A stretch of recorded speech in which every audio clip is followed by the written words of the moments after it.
And we know, regardless of how the legal thing plays out, the NFL has shown, um, you can resolve the legal thing. We're still going to suspend you for X amount of games. Could be 4, could be 5, could be 6, who knows. Um, how concerned are you with the running back room minus Quinshon Judkins now? I mean, you have Dylan Sampson, who's SEC Offensive Player of the Year, but, I think your running back room's a little light right now.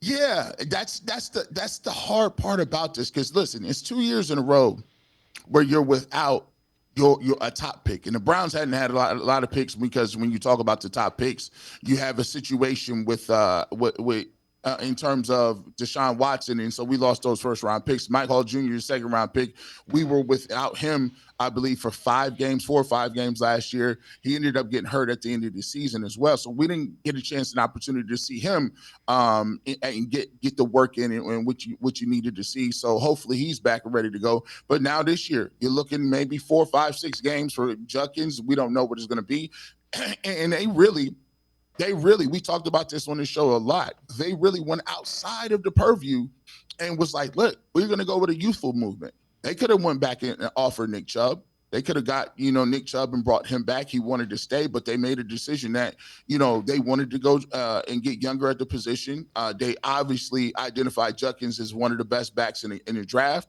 And now you don't have him. Now, the thing about it is, this is why you always have to be developing. You always got to be finding guys. You always got to be making things work, because Dylan Sampson could be a reason why the Cleveland Browns can get out of this situation, or not get out, but not be as harmed as much as they would if they did not draft another running back. So you do have Dylan Sampson. I liked him a lot coming out of the draft. I thought he would go higher than where he did.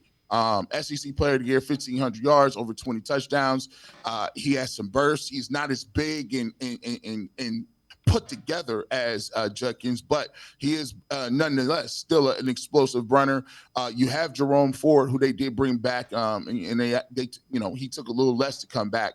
So you're going to have to find a third running back somewhere, whether that's somebody that they believe that's going to be in the system, or that's somebody they deem to go outside of the outside the organization to get it done. But I do think that they need to look at the running back position a little bit, because this is pure speculation. I don't know anything.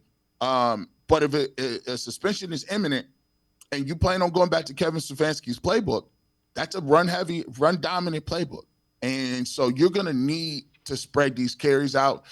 Jerome Ford has not been the most durable guy. And you look at Dylan Sampson for all that he has done, and for an impressive resume at Tennessee, he's not the same size. They list him at 5'9", 5'10". He's probably around 200 pounds. I would wager he's probably like 195. And that's a lot to ask of a guy as a rookie to come in and take the carries. But we'll see. We always talk about it's the next man up. It's another opportunity for a guy to make a name for himself. And that's why it's important to have a lot of depth where you need to go. And you have to have some depth at lots of positions.